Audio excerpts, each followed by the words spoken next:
Olá, nós estamos no ar com o seu Espiritismo em Foco, que é uma produção conjunta da Diretoria de Estudos Doutrinários e Diretoria de Infância e Juventude da Comunhão Espírita de Brasília. E hoje nós estamos recebendo a nossa querida Cristiane Lima, ela que é também dirigente do curso de novos dirigentes da Diretoria de Infância e Juventude e cuida dos nossos pequeninos aqui na evangelização. Seja muito bem-vinda, Cris, ao nosso programa. Obrigada. Cris, o que é educar? Educar é, sobretudo, transformar, desenvolver a criança, o jovem, o adulto, desenvolver os melhores potenciais que ele tem. Cris, de que maneira os ensinamentos de Jesus auxiliam no processo educativo? Os ensinamentos de Jesus, eles têm um poder transformador. Eles nos dão um caminho para que possamos trilhar na vida e vencer os obstáculos. Então, a cada sementinha que a gente planta de um ensinamento de Jesus, a gente acaba pedindo, convidando o educando a exercitar aquele ensinamento. Aquilo ali, então, é sedimentado, né, no seu coração, e quando ele passa por algum obstáculo, alguma dificuldade, mesmo que intuitivamente, ele vai se lembrar, ele vai puxar aquele ensinamento, e aquele ensinamento vai gerar um comportamento favorável, ele vai conseguir vencer esse obstáculo melhor. Cris, muitas vezes nós como mães e pais, nós temos aquele sentimento de culpa, aquela dorzinha de ver o filho chorando, aí bate aquele remorso assim de dizer, eu acho que eu fui duro demais. Por que nós sentimos isso, Cris? É natural que hoje os pais, com tantos afazeres, eles acabam procurando no contato, quando chegam em casa com os filhos, recompor esse tempo, né, que ele tem que dedicar ao trabalho. E quando a criança chora, ninguém quer ver o filho sofrer. Então, naturalmente, você quer suprir de qualquer maneira aquela necessidade. Mas eu costumo falar aos pais que nos procuram na evangelização que um dos valores mais importantes que os pais podem deixar aos seus filhos é plantar essa disciplina, o limite, a ordem, para que ele possa conseguir sedimentar, através de pequenas atitudes, aquilo que vai ser favorável para ele na vida. Porque a vida vai trazer para ele fatos fora desse contexto da proteção do lar, do pai e da mãe. Então, a vida não vai sempre protegê-lo, ele não vai ser sempre o primeiro, ele vai sempre ter que competir, né, como profissional, ele vai ser colocado em prova em relação a alguns acontecimentos emocionalmente. Então, quando o pai e a mãe, eles fazem todo esse trabalho de base, mostrando para o filho que, independente do sofrimento que passe por ele, existe sempre um ambiente harmonioso no lar, ele pode se sentir protegido, ele pode sempre contar com a presença do pai e da mãe. Naquele instante ele cria esse vínculo que o protegerá na vida. Duas coisas são importantes, né, Cris? Que na evangelização eles também aprendem que este competir é algo que pode ser saudável no mercado de trabalho, não é isso? E que é necessário disciplina. Sim. A evangelização ela é fortemente pautada em ordem, disciplina. Para tudo nós temos objetivo. Nós não damos uma atividade de desenho, uma música, uma aula sem um objetivo claro. O nosso objetivo é sempre de transformar a criança e ela se sentir segura. Então, quando você está disciplinando, quando você está pedindo que a criança espere a vez ao falar, você está por trás dessa atitude aparentemente simples, mostrando para ela que existe o outro, que ela tem que respeitar o outro, que ela pode falar, mas ela também tem que ouvir, que é importante falar, mas é importante ouvir. Se ela gosta de falar, o outro também gosta de falar. E isso começa a ir despertando o amor ao próximo. E a gente vai de ensinamento em ensinamento fazendo um ciclo de pequenos e grandes aprendizados que vão se complementando e sedimentando essa estrutura no coraçãozinho delas. Cris, muitos estudos apontam que as crianças, depois dos 7 anos, quando elas mentem, pode ser de forma intencional. Como é que a evangelização pode auxiliar nesse processo? As crianças, é natural que as crianças na pré-infância, até os 7 anos, elas criem. Então, a princípio, a gente tem a impressão de que a mentira vem dessa criação, né, dessa fantasia que a criança, da brincadeira da criança. Mas com o tempo, nós observamos que em alguns de nós existe em estado latente, né, esse comportamento que não é adequado. E como que nós trabalhamos isso? A gente começa a identificar de onde vem, qual é a origem da mentira. A mentira pode ser para chamar a atenção, por uma insegurança, por medo de ser penalizada. Então, neste momento, os pais, né, os educadores, eles têm que ficar atentos e procurar estabelecer um vínculo com a criança. Um vínculo de confiança, porque quando você confia, você se abre, você fala a verdade. Então, nas nossas histórias, como é que nós desenvolvemos, né? A gente sempre mostra atitudes positivas em que os personagens da história falam a verdade e eles são acolhidos, porque falaram a verdade. Então, nós montamos ali toda uma estrutura de confiança e os pais devem sempre estimular. É importante que quando a criança fale a verdade, ela seja sempre reconhecida e aquilo seja valorizado. E essa aproximação, sobretudo entre pais e filhos, ela é fundamental porque quando a criança passa pela adolescência, o pai e a mãe, a amizade do pai e da mãe, ela passa a ser substituída por outras amizades. Então, quando ela tem solidificada essa confiança com os pais, ela pode passar por algumas questões na vida, como alguns oferecimentos inadequados, né? E ela vai saber vencer isso. Ela vai conseguir compartilhar as suas dúvidas, não com um amigo que às vezes não tem a maturidade para orientá-la, mas sim com o pai e com a mãe. Então eu percebo que uma das maiores vantagens de você estabelecer esse vínculo com o seu filho, senta com ele, brinca com ele, conversa com ele sempre, para que ele possa confiar sempre em você. E se ele mentir, amorosamente, reconheça, porque nós não somos espíritos ainda perfeitos. Reconheça que é natural, né? Eu reconheço como pai, como mãe. Filho, eu sei que você, no fundo, você não queria mentir, que a mamãe e o papai, nós já te ensinamos isso. Mas, olha que importância tem. Não faça mais.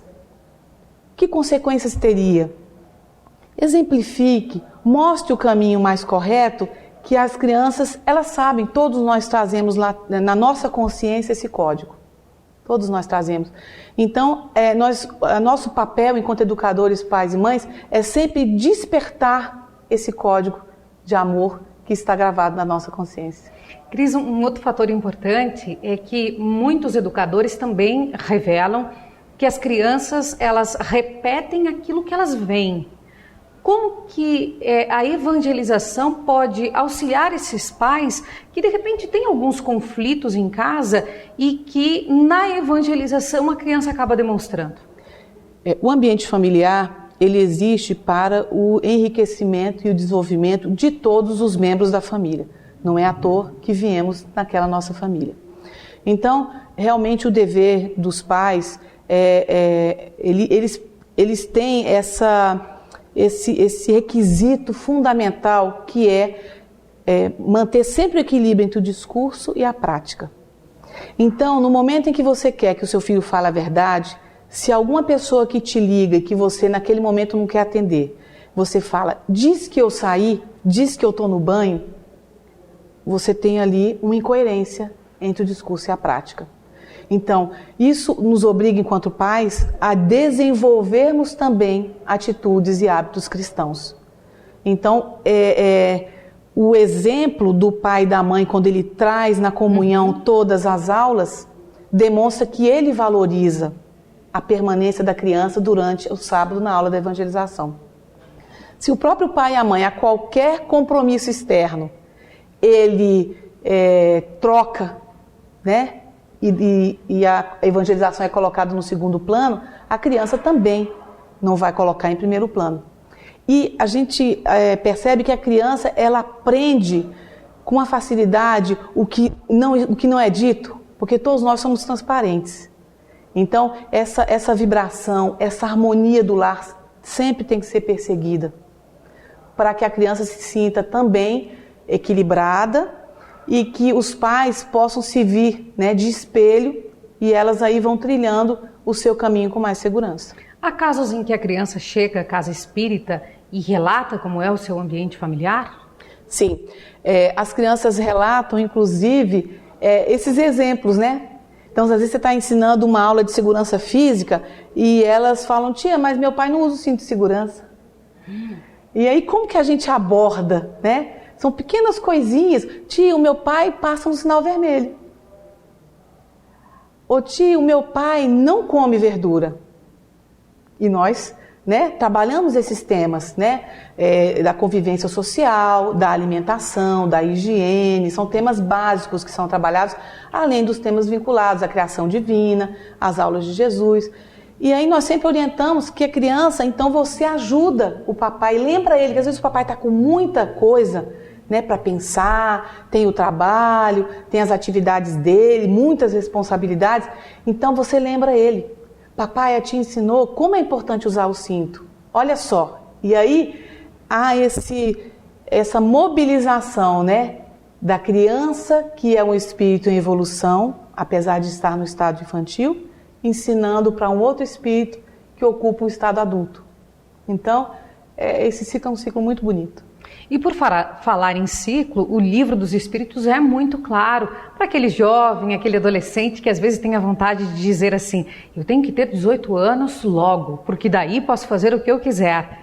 Mas é muito importante, né, Cris, passarmos direitinho e tranquilamente por essa fase da infância. Sim, é fundamental. É fundamental, e hoje, com os meios de comunicação, as crianças, nós observamos que elas estão elas querem ser adultos mais cedo.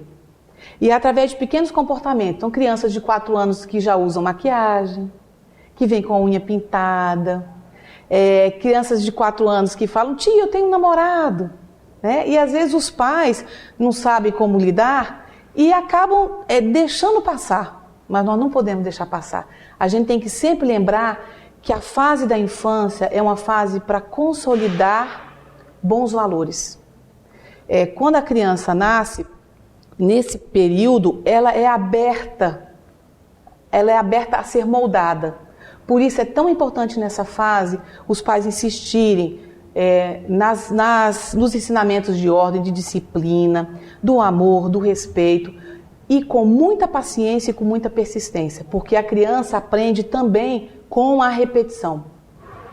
E como que ela testa, né, a gente? Ela, de vez em quando, ela não faz o que você ensina. E se você deixa passar, uma vez, 2 vezes, ela desaprende. Então é fundamental que a gente reforce o mesmo ensinamento. Com o tempo, nossa experiência diz que nós temos sucesso sempre. Então é muito comum termos crianças que vêm à evangelização pela orientação da casa. Nós observamos crianças que, quando chegam, são agressivas com os pais. E elas, depois de um determinado tempo, se tornam amorosas. E os pais dão esse depoimento. Então, como é fundamental o pai ou a mãe que sintam dúvidas, sobretudo, dediquem, né, o tempo para levar a criança dela até Jesus. A presença de Jesus na nossa vida, desde cedo, ela nos transforma em seres muito melhores. E é muito mais fácil aprender desde cedo. Cris, nós estamos encerrando o nosso programa Espiritismo em Foco, que é uma produção conjunta da Diretoria de Estudos Doutrinários e da Diretoria de Infância e Juventude. E nós queremos agora, então, que tu deixe uma mensagem àqueles que nos veem e que nos escutam. Ok. Quando nós damos a aula de amor aos pais, as crianças, né, a gente quer ensinar para eles por que é importante a figura do pai e da mãe, respeitar e obedecer tudo que o pai pede, como o pai tem essa sabedoria, né? Como essa figura do pai é importante. E a gente fala que Deus, nosso Pai do céu, nos deu uma pessoa especial para cuidar de nós. Eu já vi crianças que chegaram batendo nos pais e com poucos meses eles saíram amando, sabe? Eu já vi crianças que na primeira aula, durante uns 2 meses, ficavam num canto. E que hoje são crianças boas, você vê, são adultos já. Então você vê esse poder transformador. E a gente percebe como os pais estão perdidos. E aí a gente acaba fazendo todo esse processo de auxiliar, né? Também. Isso pra gente é reconfortante. É muito bom. Quando você olha assim e fala assim, né? De certa forma, um pedacinho da gente que está ali, né? É porque as crianças trazem conflitos, né? E elas são difíceis. Elas são muito difíceis. Então a gente tem que procurar sempre vencer essas dificuldades, né? É muito interessante isso. Agora eu vou deixar você falar então a mensagem. Pois é. Deixa eu enxugar aqui de novo, para poder ver se... Porque depois que a emoção vai, talvez... Bom, nas nossas aulas, nós sempre ressaltamos para as crianças por que, né? Por que os pais... É importante obedecer os pais, por que é importante estar sempre atento, né? Respeitando a figura do pai e da mãe. E nas nossas aulas de amor aos pais, nós ensinamos para as crianças que Papai do Céu nos dá uma pessoa especial que cuida de nós, que nos ensina, porque a gente nasce bebezinho, a gente não sabe ainda tomar banho sozinho, não sabe se alimentar sozinho, e eles mesmos vão chegando a essas conclusões, que a gente vai perguntando por que será que o Papai do Céu nos dá essas pessoas tão especiais, né? E nós então... deixamos como mensagem que os pais sejam essas pessoas especiais, que acolham realmente os seus filhos amorosamente, porque foram deixados nas suas mãos para que eles pudessem crescer e se desenvolver. E não é difícil, basta realmente um toquezinho de disciplina, somado com um toquezinho de amor e persistência e paciência, e aí as coisas naturalmente vão se desenvolver. E que todos os pais tragam os seus filhos para a casa espírita e frequentem mesmo a evangelização, porque eles vão conseguir sentir esse poder transformador. Nós encerramos esse Espiritismo em Foco muito mais felizes ainda, agradecendo muito a Deus, a Jesus, aos mentores espirituais dessa casa que nos acolhe e diante desse ser humano que é um exemplo. E o espírita tem essa coisa de dizer que nós não devemos elogiar, porque vai despertar a vaidade, mas na verdade quem precisa cuidar é aquele que recebe, né, Cris? O reconhecimento não é o elogio. E nós aqui estamos reconhecendo, né, que estamos diante de uma mulher que é definitivamente um exemplo. E nós temos muito a agradecer à evangelização e a toda essa casa que nos acolhe no Espiritismo em Foco. Cris, muito obrigada. Eu que agradeço. E a vocês, até a nossa próxima edição.